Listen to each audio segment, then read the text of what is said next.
Pak Mahfud beserta seluruh jajaran. Hari ini Pak, ini adalah rapat yang paling luar biasa sejak Covid. Baru ini paling top. Hadir fisik dari 54, 51. Saya ngomong nomor 4 nih Pak. 24, nomor 24 ini catat satu-satu. Nanti terakhir masih ada Terry, Pak Terry. Baru 25 bunyi. Letih Pak, jenengan duduk letih, pasukan letih. Ini jagoan-jagoan semua, bintang 3. Letih pula ini. Situasi ini letih. Kenapa rapat bisa serami ini Pak? Itu karena terjadi kontradiksi antara Pak Mahfud dan kawan-kawan Komisi 3. Antara Pak Mahfud dan Pak Benny Karman, Pak Asrul Sani, Pak Terry. Terpiculah Komisi 3 ini, korpsnya muncul. Mari kita duduk bersama-sama. Tantangan Pak Mahfud untuk mereka bertiga datang, kita penuhi ruangan rapat. Begitu nih Pak. Ini spirit korps muncul. Oke. Sehingga suasana intinya jadi hilang. Tanyakan dulu kronologinya, gimana situasi terjadi. Tayang itu Pak, didesain oleh staf ahli itu Pak. Ribut ini. Pak Mahfud juga terprovokasi. Pak Mahfud, wah ini perang nih, perang, gitu loh, terprovokasi. Nah, ini semua adalah bunga-bunga Pak. Setelah rapat panjang, saya juga duduk di sini mendengarkan asli nih Pak, saya orang mudeng. Gitu loh. Jujur saya nggak ngerti Pak, nggak mudeng Pak. Tapi karena ada dinamika tadi, ada kontradiksi, terpaksa duduk, belajar, baca undang-undangnya, baca peraturannya. Baru kita tahu, oh ini toh masalahnya. Udah pada ribut, pansos, itu sudah sejak di grup Komisi 3. Ini pansos sama angket, ini sama, angket aja angket. Sampai nggak bingung Pak, nggak bisa bedain antara angket sama interpelasi. Sama pansus, oh saya emosi Pak. Emosi, nggak bisa bedain. Nah setelah saya ikuti ini semua, izin kalau kesimpulan saya salah, tolong disalahkan. Karena ilmu ini, kalau analisis transaksi keuangan, pasti saya bukan jagonya. Kalau urusan pernik-pernik pasal hukum, pasti saya bukan jagonya. Saya nggak paham. Saya orang lapangan, saya besar di Komisi 7. Saya menangis waktu Pak Mahfud MD ini menjadi ketua MK dan kemudian menggedok membubarkan BP Migas menjadi SKK Migas. Saya waktu itu di Komisi 7 dan saya menangis. Kenapa? Karena saya ikut melahirkan undang-undangnya. Sistem 3 kaki itu. Lupakan itu. Tapi waktu itu dalam persepsi pikiranku, MK waktu itu keliru. Tapi saya gak komplain apa-apa karena putus saya final and binding. Oke. Nah sekarang hari ini, Pak. Kesimpulan saya hari ini, Pak. Ini sesungguhnya kawan-kawan ya belum jelas betul nih 349T ini Pak. Ini angka apa? Tapi triliun Pak, kalau orang kampung bayangkannya 1 triliun itu 1000 miliar. Mereka 1 miliar itu beli 1 Alphard Pak. Jadi itu kalau 1 triliun 1000 Alphard dijejer panjang tuh. Ngeri, barisan Alphard. Kalau 349 triliun gimana? Sabang, waduh, luar biasa. Ini angka yang sesungguhnya belum clear betul. Miss Bakun, saudara saya itu dari Komisi 11 datang ke sini, memberikan pencerahan tak tulis. Itu orang akuntansi, orang pajak. Itu juga anak buahnya Pak Hadi Purnomo dulu. Iya, kasus dulu. Iya, kasus Senturi kena penyakit dulu. Itu kawan lama, ahli juga itu. Tadi saya dengar tulis Maki, wah, angka ini kalau jadi tindak pidana masih jauh. Betul Pak. Ini baru diprofiling oleh tim dari PPATK. Ada transaksi yang keluar dari profiling.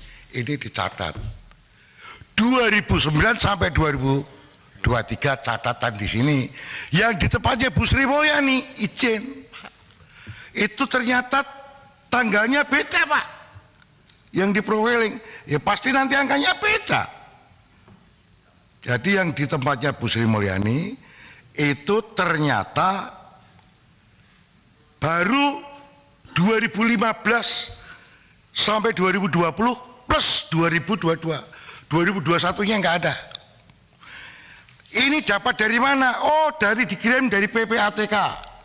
Yang tahun 2015 tanggalnya 6 Agustus 2015. Tahun berikutnya 26 Juli 2017 dan seterusnya, Pak. Pertanyaannya, dapat dari PPATK surat. Ini kita bicara SOP Pak. Sudah benar belum SOP-nya? Kalau PPATK ngirim pada Bu Sri Mulyani, tentu dibaca undang-undangnya dulu. Undangnya di sini bos. Undang-undang nomor 10 yang bikin Pak Suding itu. Kalau kita baca di pasal 47, PPATK membuat dan menyampaikan laporan pelaksanaan tugas fungsi dan wewenangnya secara berkala tiap 6 bulan. Ayat 1-nya tiap 6 bulan. Kepada siapa? Hanya kepada 2 lembaga. Siapa Pak? Disampaikan kepada Presiden dan Dewan Perwakilan Rakyat. Dan itu Komisi 3. Itu masih ingat tuh Pak Suding? Saya cek. Di sini saya cek. Oh memang ada. Tetapi bukan laporan TUSI. Bukan TUSI Pak. Nah, jadi yang dari ini PPATK ditanya dulu, kamu ngelapornya ke siapa? Ada ke Menkeu, mungkin ada ke Pak Bareskrim, mungkin ada ke KPK. Ini dikonsolidir dulu dong. Konsolidir dulu supaya angkanya cetak. Profilingnya itu supaya cetak. Jangan profiling yang salah. Bes bakun diturunkan, datanya beda, angkanya beda. Kan gitu bos. Pak Kepala, Dinda Kepala. Ini junior saya ini, orang lurus. Saking lurusnya rambutnya juga lurus banget tuh. Jadi izin. Siapa yang mengaudit ini semua harusnya? Langkah pertama komandannya.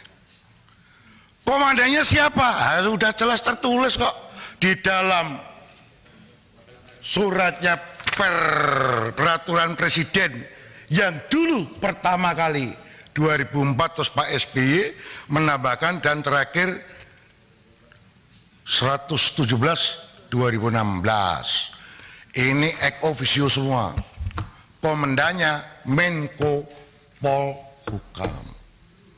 Pak Menko Polhukam inilah yang mesti lakukan audit, mengkonsolidir, namanya juga konsolidasi. Jadi Bambang Pacul nggak setuju pansus today, tetapi Bambang Pacul memohon, meminta atau memerintahkan. Ini kawan-kawan pakai pin semua Pak, karena supaya kena hak imunitasnya masih nempel. Karena kalau ini dicopot izin Pak, saya pulang kampung ngarit lagi Pak. Ngarit lagi kalau Pak Agus Andriano minimum kalau pensiun bintang 3 minimum untuk hari ini bisa bintang 4 minimum bintang 3. Pulang masih ada pensiunan Komjen bos. Kalau pensiun DPR nggak direken Pak. Nggak direken. Loh itu tenan ini Pak. Ah Hilang ora Pak. Kalau DPR pensiun keluar Pak, nggak jadi lagi kesini, nggak berani Pak. Itu udah jadi penyakit Pak. Izin, ini ilmu kehidupan. Nggak berani Pak. Masa kesini bawa map, bawa proposal, wah mati aja. Hari ini boleh senior saya BDK Harman, maka dia lolos terus, berusaha lolos terus. Beliau sadar kalau nanti nggak lolos, omongannya nggak ada yang dengerin.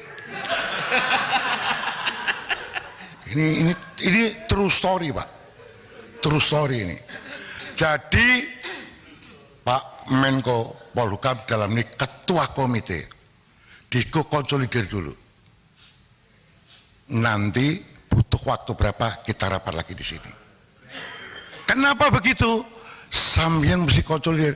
Dugaan saya ini, Wijin, jangan-jangan rapatnya tidak pernah terjadi. 2016 kok. Ini sudah diangkatnya 2016. Sudah terkonsolidir lama. Loh, masa nggak ada follow up? Masa nggak ada follow up? Kalau ada laporan dari PPATK nggak ada follow up. Kalau nggak ada follow up, diem-diem masukkan kopi kok Pak, cet, bisi Pak Johan Budi, selesaikan itu. Wah, tewas bos, tewas. Ini dua alat pemukul yang luar biasa KPK sama PPATK ini untuk membuat semua uang naik ke atas permukaan, kan gitu. Pak Mahfud tanya pada kita, tolong dong undang-undang perampasan aset dijalanin. Republik di sini ini gampang Pak Senayan ini. Lobbynya jangan di sini Pak. Ini Korea ini semua menurut bosnya masing-masing. Di sini boleh ngomong kalah Pak. Bambang Pacul ditelepon, Ibu Pacul berhenti, siap. Ini laksanakan Pak. Jadi dua presiden pernah nanya sama saya, pembatasan uang kartal sama ini RUU ini yang mana ya Pak Presiden? Kalau pembatasan uang kartal pasti DPR nangis semua. Kenapa? Masa dia bagi duit harus pakai e-wallet Pak? E-walletnya cuma 20 juta lagi, nggak bisa Pak. Nanti mereka nggak jadi lagi. Oh iya. Loh, saya terang-terangan ini, gitu loh. Mungkin perampasan aset bisa, tapi harus bicara dengan para ketum partai dulu. Kalau di sini nggak bisa, nggak bisa. Teori saya. Jadi permintaan jenengan langsung saya jawab. Bambang Pacul siap kalau diperintah. Mana perintah berani Pak? Sama toh? Ayo, itu kira-kira Pak Mahfud. Jadi ini saya tidak akan berpanjang lebar Pak.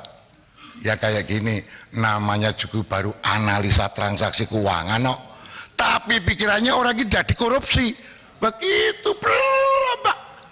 Bahwa itu info awal untuk dilakukan penelitian berikutnya, penyelidikan bahasanya. Mau kasih siapa ya? Penegak hukum yang tadi disebutkan senior saya itu ada 6 itu. Kan gitu. Jadi izin Pak Ketua Komite TPPU, Bambang Pacul nggak setuju. Kalau itu langsung pansus. Sekali lagi di korapat. Clearan dulu. Nanti tak lipe-nya lagi. Ini dilipe Pak tadi Pak. Iya itu bahasa PDI. Kalau di PDI ini sering bahasa Inggrisnya salah-salah Pak. Saya harus menyesuaikan orang PDI. Jadi tadi kita lipe Pak. Besok rapat sekali lagi kita lipe lagi Pak. Gitu loh, kita lipe lagi supaya rame. Itu teknik provokasi Pak. Rame. Jadi saya ini mengatakan kalau ini namanya jangan tergesa-gesa dulu, ya toh. SOP-nya nanti kita bicara dulu. SOP dari Ketua Komite pencegahan dan pemberantasan tindak pidana pencucian uang itu ada di dalam tugasnya dia. Ada kebijakannya, SOP-nya piye. Nah, dari SOP itu kita auditnya gampang. Kalau hari ini mau ke audit apanya? Nggak ada, Pak. Kita nggak pegang auditornya kecuali undang-undangnya. Kalau undang-undangnya bisa kita pakai audit, tapi kan audit kebijakan. Teknis lapangan kita audit. Jadi nanti kita mohon agar supaya komite mengeluarkan SOP, termasuk SOP pelaporan. PPATK harus melapor ke DPR 6 bulan, kira-kira tanggal berapa? Urut waktunya. Kepada presiden tinggal berapa? Kalau presiden kan sibuk, kalau DPR di sini cukup langsung. Selesai. Kita bisa baca match, kedepannya match. Itu loh, kedepannya match. Saya kira itu, Pak Pimpinan. Jadi saya tidak memarahi, tetapi saya mencoba untuk dengerin ini semua, Pak. Oh, ini nanti solusinya ini. Menurut saya, dan kalau orang lapangan pasti sepakat. Karena kami di lapangan, tanya itu Pak Kabaris-Krim yang sering di lapangan. Itu loh, orang Blora itu. Orang Blora orangnya atos, Pak. Kita sama Jawa Tengah itu orang keras tuh, Pak. Itu tapi kalau baik ya hatinya lembut tuh dia. Jadi kira-kira begitu. Ya, Pak, terima kasih. Wassalamualaikum warahmatullahi wabarakatuh.